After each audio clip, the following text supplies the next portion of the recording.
سرزمین شور راهم به قبر و سنگ گرامی میرسه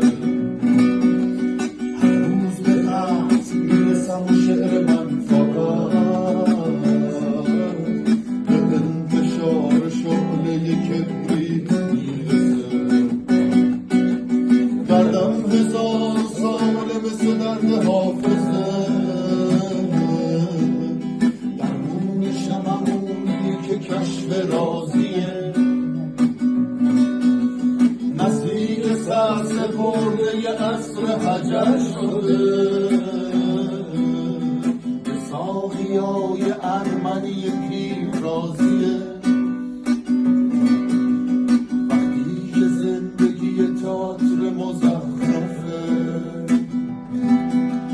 تنها به جرعه های فراموشی دلخوشم از کلی گفت پیر زن و شب کرد و من